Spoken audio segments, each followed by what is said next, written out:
Président.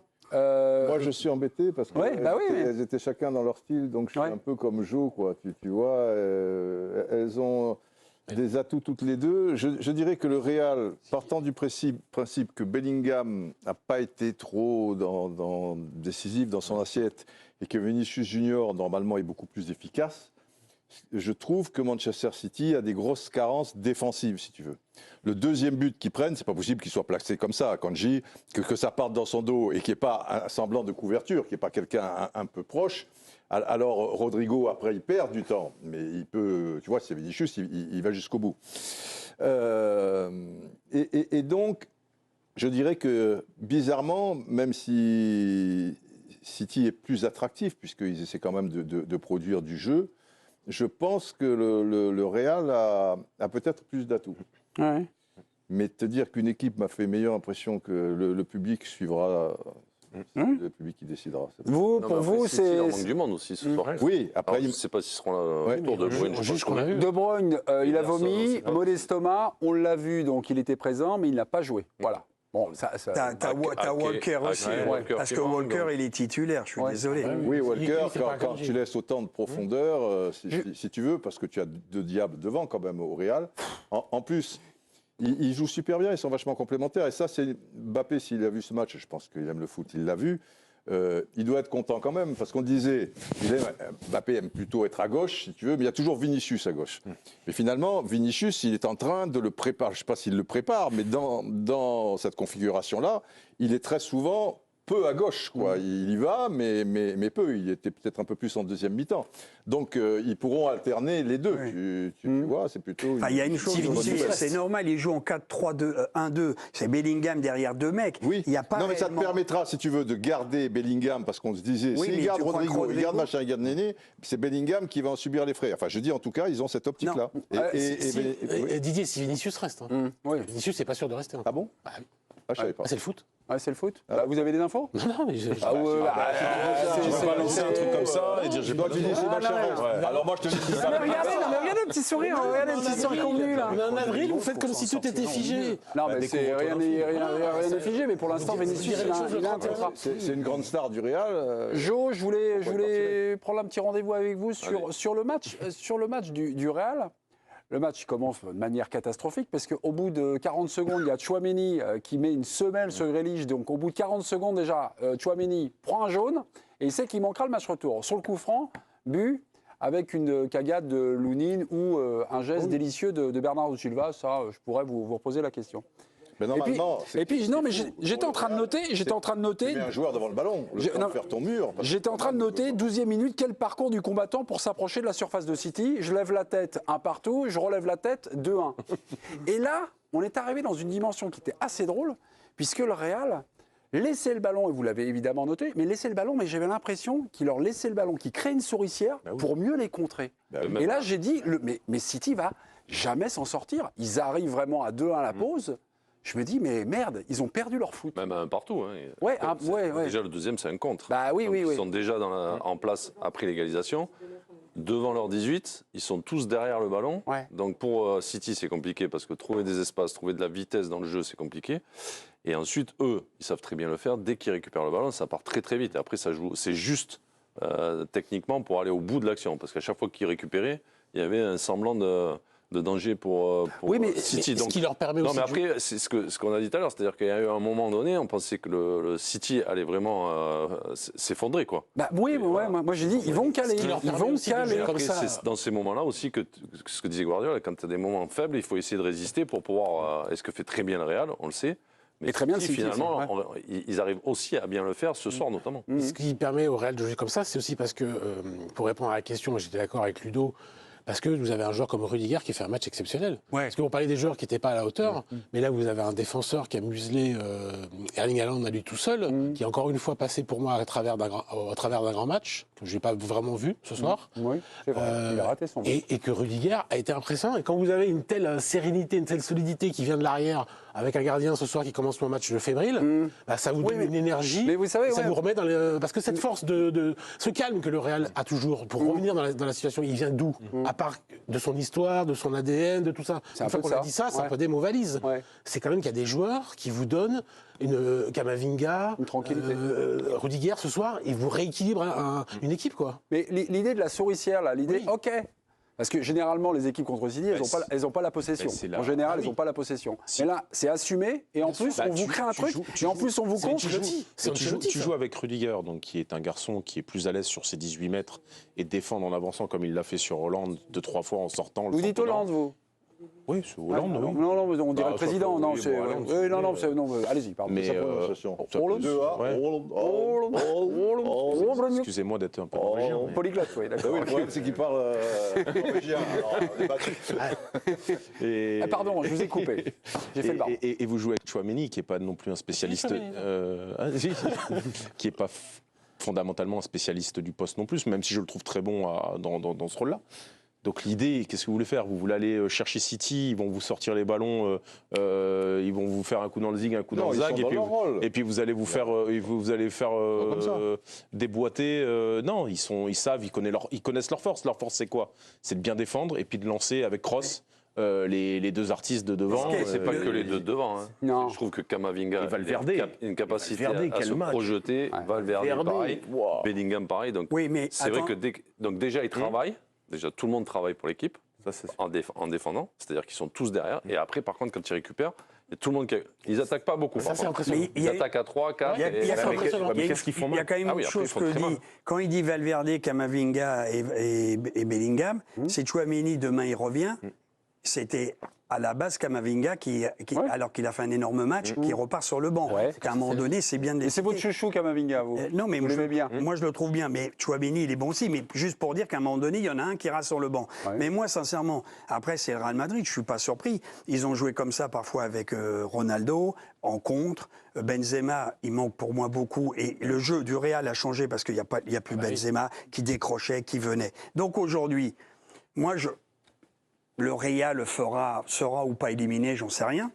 Mais moi, je suis déçu, sincèrement. Alors, c'est pas mon club, mais je pense qu'ils ont d'autres atouts. Et maintenant, face à des grands, en tout cas City, ils ont peut-être le complexe d'avoir perdu. Ils jouent très très bas. Ils ne jouent que par contre. Il n'y aura pas souvent des grands comme City. Non, mais j'aimerais bien voir. Le Real est capable de jouer aussi, de conserver, de progresser. Oui, mais dès qu'ils jouent face à un quart ou une demi et un club où ils ont peur. Ils ont City. City. City s'adapte par rapport à City. D'avoir la possession, tu veux que le Real essaye d'avoir la possession, tu veux quoi? Non, mais City dans les yeux sur le. Non, pas dans les yeux, mais je pense qu'ils peuvent faire mieux. En tout cas, c'est pas le choix. C'est pas le choix d'Ancelotti. Bien sûr que c'est pas le choix. Je l'ai bien vu, mais c'est décevant. Tu as vu City Arsenal ou pas? Oui, j'ai vu. Capacité à jouer aussi. Oui, j'ai vu. Ben là, par contre, Arsenal était derrière. Oui, très bas. Bloqué. Et ça a quand même contrarié City. Et Arsenal, c'est Arsenal qui a eu les balles de match avec Trossard à la fin. Non, mais j'ai vu le match, je suis d'accord avec vous, mais on est d'accord que toutes les équipes qui sont bien, qui coulissent de défense à 5, c'est très dur de marquer. D'ailleurs, on n'a pas vu de but, il manquait de fraîcheur, de créativité. Là, la créativité, elle a quand même fonctionné avec Foden. Et Silva, il est mariole quand même sur ce coup franc. Il faut le voir, de tirer au premier poteau, même s'il y a eu une erreur de construction du mur. Et le but de Foden, magnifique. Et Guardiola aussi. C'est Stones qui fait la passe d'ailleurs pour Foden. Bon. C'est drôle. Non, mais Stones, défenseur central, il se retrouve en relais devant la surface pour accompagner Bernardo Silva. Non, mais souvent, mais c'est extraordinaire dans la participation. Il n'est jamais défenseur central. Mais une dernière chose qu'il faut remarquer, souvent Guardiola en parlait, c'est que lorsqu'on ne rentre pas. Et là, City est pas très bon d'habitude, sauf Rodri qui a mis un but de 20 mètres en finale. Mais les frappes de loin, quand tu rentres pas, c'est important. Les Allemands étaient réputés pour ça. Et là, City a trouvé des frappes de 20 mètres. C'est énorme. Non, mais ça veut dire que c'est un atout pour City quand ils n'ont pas la clé de rentrer avec le ballon et le but. Dans le but, ils frappent. Non, mais on part d'un postulat aussi, et le Real tombe un peu. Il tombe pile parce que l'absence de De Bruyne, elle change toute la physionomie de ce match. Parce que De Bruyne, celui qu'on a vu là le dernier contre Crystal Palace, ce soir, dans la construction du jeu, il t'aurait apporté un supplément forcément ce que n'a pas réussi à faire Kovacic et ce que n'a pas réussi à faire Rodri. C'était Foden qui était censé le faire. Ouais, mais il était un peu sur son couloir. C'est pas son registre. Il était entre deux. Il était derrière. Mais lui, il a plus ce côté finisseur des 30 derniers mètres. Il vient, il trouve les. Par contre, De Bruyne, il a le génie de la passe, il a le génie de plein de choses. Oui. Là, ce soir, s'il était là, ça peut changer beaucoup de choses. À la base, c'est Foden et Silva sur les côtés, De Bruyne derrière, et Haaland est devant. Mais comme Grealish est revenu, ça c'était parce que Didier, c'est aussi... Didier, j'avais une question, Didier, pour vous. Quelle équipe vous a fait ce soir la meilleure impression dans votre arbitrage? Vous étiez un peu emmerdé et tout ça parce qu'il n'y a pas la ligne droite de Longchamp. Vous avez quand même conclu par peut-être par le Real. Et là, je me dis, ce soir, donc le Real a affronté City sans De Bruyne. Est-ce que le Real a laissé un peu passer sa chance? Ça, c'est important. Vous voyez ce que je veux dire dans ce que nous a décrit Ludovic? C'est pas, même si l'histoire des buts extérieurs n'existe plus désormais, c'est pas un bon résultat pour le Real. Allez. Alors évidemment, ils peuvent gagner extérieur, mais c'est surtout par rapport à l'absence de De Bruyne. Oui. Alors après, l'absence de De Bruyne, on a vu des fois De Bruyne dans des matchs même compliqués où une équipe qui était basse, c'était le cas d'Arsenal. De Bruyne ne s'en sortait pas. Il a même sorti à 20 minutes de la fin et il hurlait comme un putois avec Guardiola. Enfin, je veux dire, ça dépend le De Bruyne. Là, tu me parles du De Bruyne contre Crystal Palace.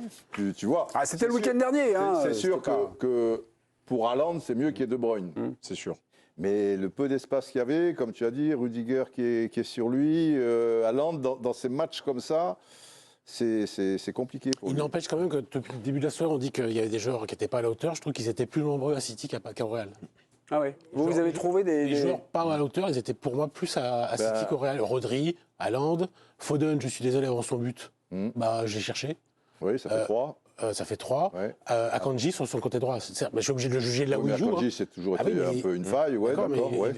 Non, quand il joue à son vrai poste, ça va mieux. Ouais, mais alors, Real, tu as Bellingham, tu as Vinicius. Bellingham, il fait un mauvais match. Moi, Vinicius, je trouve pas qu'il fait un mauvais match. Vinicius, je trouve qu'il fait un bon match. Il fait 2 passes D. Heureusement pour City qu'il ne fait pas un grand. Il fait 2 passes D, c'était un poison ce soir quand même. Non. Non, vous ne l'avez pas trouvé. Forcément, c'est un poison parce qu'il a des espaces quand il récupère le ballon et comme c'est un bon joueur, forcément, et qui sont que 3 derrière finalement, puisque Stones après, il peut être battu, c'est pas facile. Ils sont presque des fois dans des situations d'un contre un. Mais j'ai trouvé qu'il a raté beaucoup de gestes techniques, beaucoup de passes, des frappes, des choses comme ça. Et s'il n'y a pas le centre. Alors, sa note serait par rapport à son niveau aussi. Vinicius, c'est 2 passes D. C'est 2 passes D, Vinicius. Ouais, mais il a un match moyen pour lui.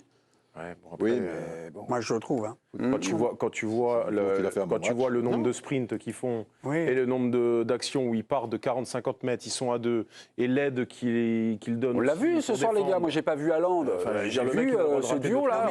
Non, mais il est dans des circonstances où tu le verras beaucoup plus heureusement, tu le vois, parce que si tu le vois pas sur des contre-attaques avec Rodrigo, Haaland, il a disparu des débats parce qu'il y a d'autres joueurs qui touchent et qui font le jeu. Foden, Silva, je suis désolé, tu les vois nettement plus. Rodri, tu le vois plus dans la construction. Haaland, là, c'est un grand point d'interrogation. Ça fait 1 mois qu'on se pose la question. Il y a quand même Alvarez sur le banc, qui est rentré à 5 minutes de la fin, l'Argentin, qui est un joueur de complément, qui peut jouer petit périmètre, qui peut marquer, qui est un très grand joueur de foot. Et aujourd'hui, Haaland, dos au but, tout ça, les remises, pas vu, il s'est fait manger, démonter, déboîter. On va aller voir Eduardo Camavinga, qui a répondu aux questions de Canal+. Qu'est-ce qu'il a raconté à nos copains de Canal? Il a parlé de son but Montir, bien sûr qu'il est cadré. Après, je ne marque qu'une fois par an, donc j'espère qu'ils ne vont pas me le voler, ce but quand même.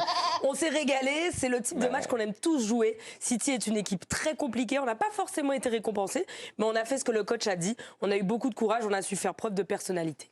But de Bernardo Silva, donc à 1 minute 40, enfin 2e minute de match, sur le coup franc. Alors, vous, dans ce constat amiable, vous dites quoi? C'est un geste de génie ou alors c'est une boulette du gardien? Oui, mais plutôt en priorité. L'inspiration, elle est géniale quand même, parce que même si je trouve qu'il manque quelqu'un dans le mur, et je trouve que lui il n'y a pas de mur, hein. Ouais, vous avez vu un mur? J'ai vu Vinicius. J'ai vu Vinicius là. Personne s'y attend. Lunin est surpris par. Il fait un peu une faute de main quand même. Donc Lunin, lorsqu'il ne met pas de mur, parce qu'en général, on met quand même un mur dans cette situation-là. Est-ce que Lunin donne une information, donne l'idée à Bernardo Silva? Oui. En disant, il ne s'attend pas du tout à ce que je tire. Je pense qu'il voulait mettre un mur, mais qu'il n'en a pas eu le temps.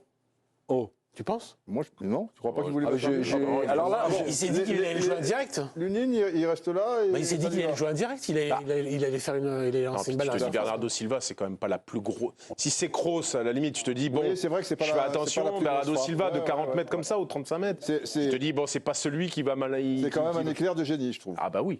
Mais les deux buts, comme Didier, on va vérifier en haut. Ils vont revoir votre thèse en disant Lunin, est-ce qu'il voulait mettre un mur? Est-ce qu'il n'a pas eu le temps? Il me semble que c'est dangereux de ne pas mettre au moins 2 joueurs. Bah oui, mais c'est pour ça que je suis surpris. 35 mètres, tu mets pas de joueurs. Pour moi, je vois Vinicius.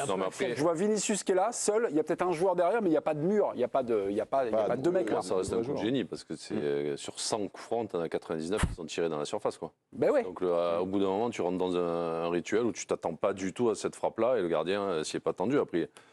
Après, tu dis que c'est une faute du gardien. Moi, je pense qu'il est pris, quoi. Donc après, quand t'es pris, t'es en retard, c'est fini, quoi. Donc, moi, je trouve pas qu'il y ait une erreur du gardien, quoi. Les 2 buts, quand même, du Real, c'est la chance à... On a revu... Il faut être sérieux. Didier, on a revu l'action. Jamais, en aucun cas, Lunin veut tenter de mettre un mur. Il est là, il est prêt, tout ça. C'est une erreur. Ben oui, c'est une erreur, je trouve. Ça ouvre la porte à l'inspiration de Bernardo, je trouve. Bon, il n'y a pas De Bruyne en face, tu me diras. Alors peut-être qu'ils se disent, ils connaissent bien les joueurs maintenant, ils savent tous. Et comme dit Ludo, tu sais bien que Bernardo Silva, c'est pas sur sa frappe. Tu vois, c'est encore Stéphane qui est près du ballon, parce que lui, il frappe fort. La preuve, bon, on l'a vu tout à l'heure. Mais ça reste un risque, quoi. Mais vois, tu dis que Lunin, il est surpris, mais il se met dans les conditions d'être surpris, en fait. Un peu, moi, il fait n'importe quoi depuis le début du coup franc, quoi. Ouais, comme aurait fait 99% des gardiens, c'est ce qui t'explique. D'accord, mais si ton gardien prend un but comme ça, t'es pas très content, quoi. Tu te dis pas, tiens, l'inspiration est géniale du joueur d'en face. Tu te dis, qu'est-ce qu'il fait, mon gardien, quoi. Mais en fait, tu te dis, mais ouais, bien joué, quoi. Tout le monde se dit, on n'y aurait pas pensé, bien joué. Voilà, on le prend. D'ailleurs, ils réagissent vite. Hein, ah oui, c'est ça. De toute façon, c'est le Real. Alors, je voudrais faire une petite parenthèse, parce qu'on n'en parlera sans doute pas, parce qu'on est pris par le match et tout. Ouais. Moi, j'ai trouvé que pour l'arbitrage français, le Texier, Monsieur Le Texier, ça en est bien sorti. Ah oui, très bien. Et on voit, comme Monsieur Turpin, si tu veux, que finalement, ce sont des... Parce qu'en première division, on les lapide, quoi. Je veux dire, on est nul, l'arbitrage français, patati patata, alors que c'est un peu aussi le cas dans d'autres championnats. Mais d'une manière générale, bizarrement, ils sont bons en Ligue des Champions. Enfin, quand le niveau est comme ça. Et c'est un match extrêmement compliqué à arbitrer, je trouve.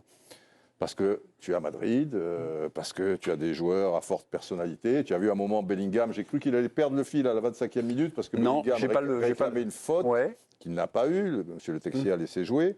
Et après, Bellingham l'a arrosé de paroles, tu vois, comme des joueurs de ce standing peuvent te faire. Bon, tu es Le Texier, tu es à Madrid, Bellingham qui arrive, qui est comme ça et tout. Eh ben, calme. Il est resté dans son... Ah ouais. Autant sur les deux. À vous écouter, c'est la Ligue 1 qui n'est pas au niveau de nos arbitres. Non, mais c'est la Ligue 1 qui est très compliquée à arbitrer, surtout si elle n'est pas aidée par la VAR. Mais qui est très complexe. Et peut-être qu'eux, ils haussent le niveau aussi lorsqu'ils sont dans ce type de match. Hein. Ils changent de comportement. Peut-être qu'ils changent un petit peu de niveau, mais ouais, enfin, il me semble que... Moi, j'ai aimé parce que... Quand ils viennent en Ligue 1, ils ont un peu le boulard. Après, monsieur Le Texier fait partie plutôt de la tranche des positifs. Le Texier, il était en tête des notes, même sur notre championnat. Mais ils ont quand même des... C'est plutôt celui qui est dans la zone plus. Des matchs compliqués comme tous les autres. Ils ont des consignes quand même en Ligue des Champions de laisser l'avantage. Il ne s'est fait pas amuser par les deux équipes qui réclamaient sans arrêt des fautes qui n'existaient pas. Alors, il y a eu des erreurs, bien sûr, mais ça arrive. Tu peux le revoir au ralenti, mais il y en a d'autres, il n'y a rien, et les mecs réclament toujours quelque chose. Un faux corner, un mec qui n'est pas touché. Non, mais il s'est imposé, même par rapport aux joueurs, parce que les joueurs, ils leur te testent. Fait comprendre. Et ce type de joueurs, ils peuvent te manger le cerveau aussi à un moment. Et ils savent quand ils prennent l'ascendant. Ils ont jamais pu prendre l'ascendant. Il a dit, je vais laisser jouer, je vais laisser libre cours à mon arbitrage. Voilà. Sur des détails, tout ça et tout. Je trouve qu'il a été... À un moment donné, il y a Rodrigo, il prend un coup. Tout le monde le publie, réclame. Et ça continue, il s'est relevé à un moment donné. Le petit coup de coude Non, pas là, c'est à un moment donné, il avait rien, et les mecs réclamaient que City mette la balle en touche. Il y a eu un coup de coude d'un joueur de City, un coup de coude sur Rodrigo d'Akanji. De contact, bon, de temps en temps, il y a des fautes, mais quand même, c'est bien de laisser, puis de dire aux joueurs, non, moi, je ne vais pas me faire prendre à votre cinéma. C'est lui qui a donné le tempo de ça, et ça a été un match... Et puis tu vois, Chouameni, il prend un jaune. 40e seconde. Ouais, mais vous êtes des footballeurs. Bon, moi, je suis rugbyman. Moi, il n'y a pas de minutes. Le mec fait une faute. Il met une semelle. Rouge. Non, mais jaune. pourquoi il sort le jaune? D'habitude, il prévient et il met un premier jaune au bout d'un quart d'heure, 20 minutes. Non, là, ou si tu fais une faute, t'as beau avoir 4 secondes de jeu, 10 secondes. Qu'est-ce que c'est je l'entends dans le monde du foot, ce réflexe. Rico, pourquoi en général, c'est plutôt sur un rouge. Mais là, le fait qu'il mette un jaune, il marque son territoire. Oui, bon, pas de chance, il ne peut pas jouer le match retour. Ah oui, mais ça. Oui, mais, ouais, mais là, il lui met un sacré tampon. Mais je suis d'accord avec toi. Il le met un Français, donc on peut dire un arbitre français qui le met un Français. Non, mais tout est bien, quoi. Moi, tout le monde ne met pas un jaune comme ça. Le commentateur l'a dit. À 40 secondes. Après 40 secondes de jeu. Donc, il faut rendre à César César. Des fois, on n'est pas tendre avec eux. Il se met bien dans le match. Quand c'est bien, il faut dire aussi. On n'a pas fait court sur François Le Texier. Regardez, parce qu'on n'en parle pas, mais là, on en a quand même pas bien parlé. Avec François. On notera François Le Texier si vous le voulez bien. Je trouve qu'il n'a pas une attitude arrogante non plus. Je trouve qu'il n'est pas très souriant, mais il n'a pas une attitude arrogante du tout. Il est ferme, il a une autorité naturelle. Non, mais il est toujours comme ça. Il est bien, quoi.